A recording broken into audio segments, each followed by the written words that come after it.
Let's stop lying to the world, to your friends, to yourself. You're not fine. You're not figuring it out. You're not on your way. You're wasting your potential. Not because you're incapable, not because you lack talent, not because life is unfair, but because you've chosen comfort over calling, distraction over direction, hope over execution, excuses over ownership. You've let your potential rot inside you while waiting for life to become more convenient. You've convinced yourself that tomorrow is a strategy, that getting ready is the same thing as being ready, that working on it is progress. But deep down, you know it isn't. You feel it. That friction, that tension, that gnawing ache that says, you are not living at full power. It doesn't matter how much people compliment you. It doesn't matter how much potential they say you have. Because inside, you know the truth. You haven't even scratched the surface, and it's eating you alive. The most painful thing in the world is the version of you that never shows up. He haunts you. He watches. Every time you delay, every time you scroll, every time you shrink from discomfort, you see glimpses of him in silence. You feel him in the moments when you pause and ask yourself, is this all I'm really doing with my life? And the answer stings, because it isn't your best. It isn't your highest. It isn't your edge. You've gotten good at living beneath yourself, polishing up just enough to be praised, but never pressing hard enough to transform. So now you've built a version of you that's stable, but not sovereign, safe, but not sharp, known, but not unforgettable. And you're starting to feel the cost, not just in missed opportunities, not just in results, but in identity, in who you know you could have been. You think delay is harmless. You think waiting until next week, next month, next year is no big deal. But delay is where your potential goes to die. Not all at once, but slowly. A few missed reps, a few snoozed alarms, a few months without fire, and suddenly the edge is gone. Your standards soften, your urgency fades, your belief in yourself erodes. You don't even see it happening, because delay doesn't feel dangerous. It feels comfortable, but comfort is a liar. It whispers, you're doing okay, while secretly stealing every ounce of your drive. And by the time you wake up, you've drifted too far to find your way back. This is how most people live. Quiet desperation, smiling on the outside, empty inside, because their potential was real, but they never chose to claim it. You want to feel powerful again? Then stop explaining your way out of action. You don't need to get aligned. You don't need to clear your energy. You don't need more time. You need to shut down the noise and do the thing you keep avoiding. Right now, the hard thing, the uncomfortable thing. The thing that exposes you to risk, the thing that forces you to confront the truth, because your future is not built in reflection, it's built in execution. Every day you wait for permission, you confirm that you still don't believe in yourself. And belief is not built in thought, it's built in follow-through, it's built in consistency, it's built when you show up again and again without needing applause. That's what makes the difference. That's how potential becomes power, through repetition, through resolve,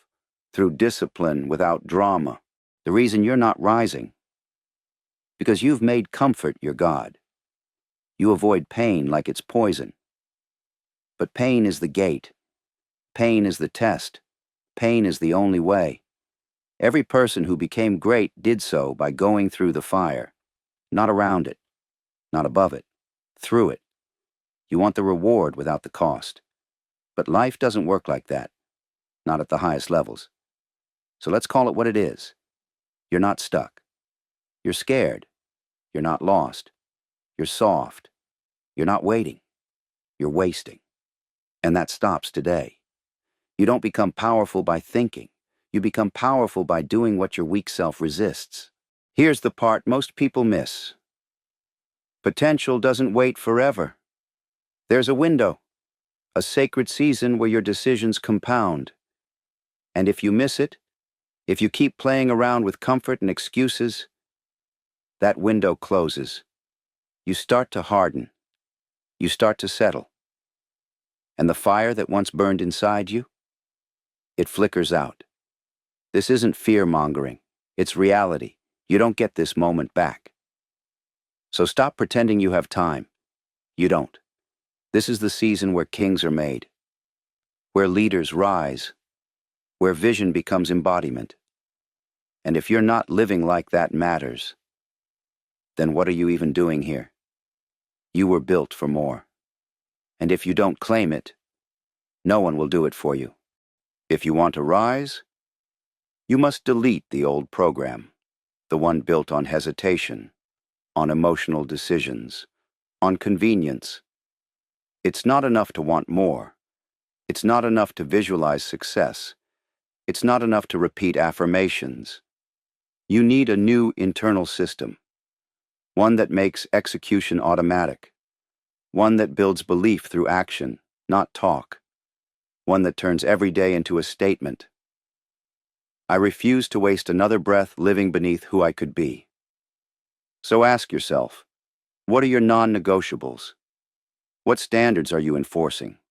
What internal rules govern how you show up?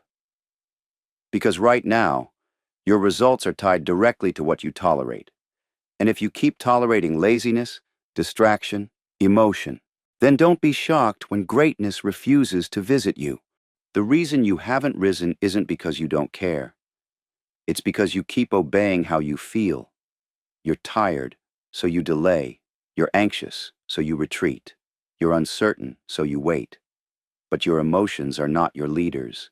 They are signals, data. And you're the one in command. The man who executes based on standards will always outperform the man who needs to feel right before moving. So ask yourself, what if your emotional state didn't matter? What if your routine didn't shift based on how you felt? What if you became the type of person who moves with military precision no matter what? That's power.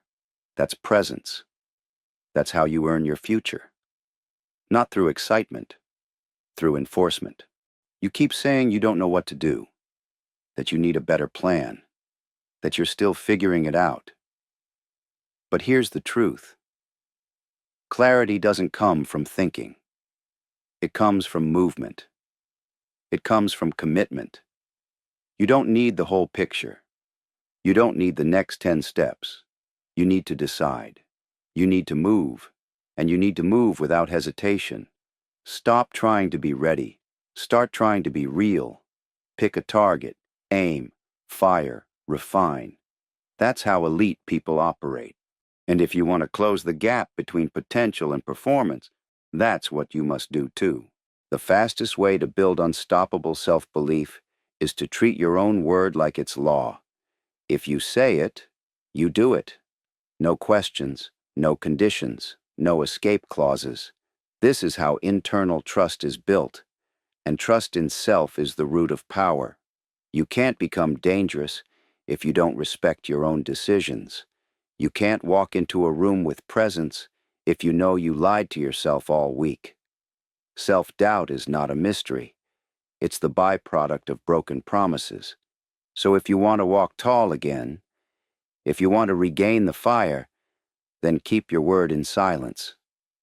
Train when you said you would. Create when no one is watching. Finish what you start. Move without needing someone to cheer. That's how you rebuild a mind that believes in itself. And once you believe in you, there's not a person or pressure on this planet that can stop you. You keep avoiding discipline because you think it limits you. You think structure suffocates creativity. You think routine kills freedom.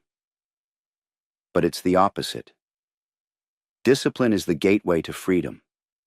Discipline eliminates doubt. Discipline simplifies your life. Discipline creates momentum that never needs to be restarted. Most people are stuck in cycles. Start, stop, restart, quit, over and over. Why? Because they're led by how they feel. Because they've never installed the internal system that makes execution inevitable. But when you live disciplined, you don't need to find motivation. You are motivation.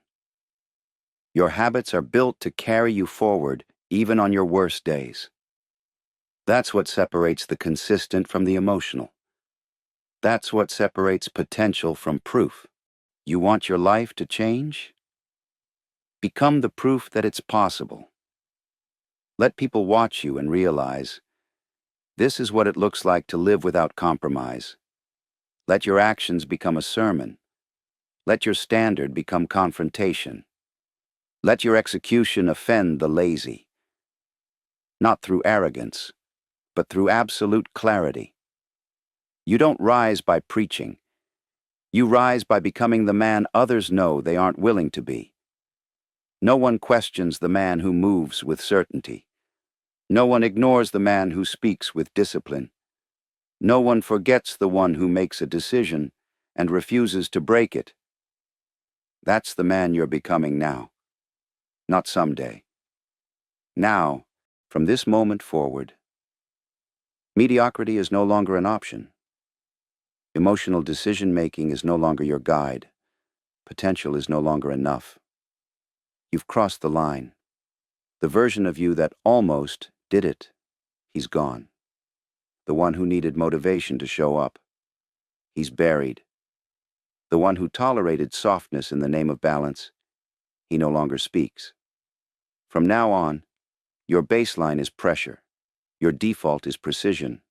Your standard is sacred. Because greatness is not a peak. It's a floor you never fall beneath again. This is the moment. The line in the sand. The point where everything that came before is no longer acceptable.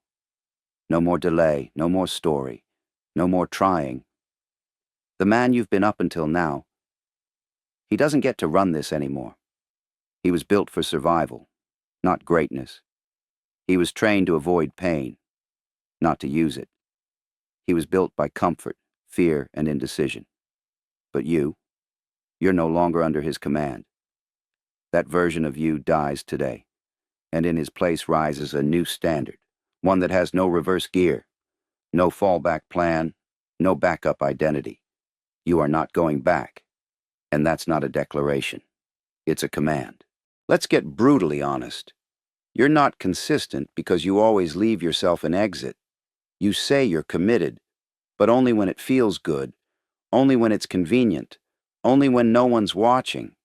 But the man who always leaves himself an escape never becomes who he could be. Unstoppable people don't flirt with discipline. They marry it. They don't try. They decide. They don't wonder if they'll follow through. They've already burned the bridge behind them. So now ask yourself, where in your life have you been negotiating with weakness? Where have you been telling a story instead of living a standard? Find the exits and seal them. Because you don't become powerful by trying harder. You become powerful by removing all other options. You keep looking for applause, validation, recognition. But the life you want? It's not built in the spotlight. It's built in silence, in solitude, in repetition no one claps for. It's built on dark mornings, quiet sacrifices, routines so sharp they feel like war. And that's why most people will never taste greatness. Because they need to be seen. They need to be congratulated. They need to feel like it's working. But you're done with needing. Now you move without noise. Now you win in silence. Now you work like a soldier with zero emotional leakage. Because you've learned, you don't need recognition. You need results. And results are built in the dark, then revealed in the light. Here's the final law. The man who keeps his word, especially when no one sees it, wins. That's the anchor. That's the rule. That's the identity. You don't need to feel perfect. You just need to be predictable. To yourself. Not emotionally consistent. Behaviorally consistent. You said you'd train, so you train. You said you'd stop escaping into your phone, so you stop. You said you'd build the business, fix your health, lead your family, so you do it. Daily. No more waiting for things to align. You make them align by sheer force of execution. You earn self-respect by keeping self-promises. And when you earn self-respect, the world starts to match your internal command. From this moment forward, you no longer talk about your potential. You prove it. Daily. Quietly. Unapologetically. Your life becomes the receipt. Your habits become the sermon. Your energy becomes the confrontation. You don't chase success anymore. You move in a way that success cannot ignore. No backup, no emotion, no drama. Just a simple question, every day. Did I prove who I am becoming, Or did I lie to myself again? And if the answer isn't yes, you fix it. That moment. No guilt, no spiraling. Just a correction and a standard reinstalled. That's the new code. That's the unstoppable self. That's how you ensure your potential is never wasted again. So here it is. The final truth. You were never lacking potential. You were just tolerating delay. And delay is death. Not physical, spiritual. It disconnects you from the man you were designed to become, but not anymore. You've decided. And now that you've decided, you move like it. You speak like it. You train like it. You live like it. No more waiting. No more restarting. No more potential. Only proof.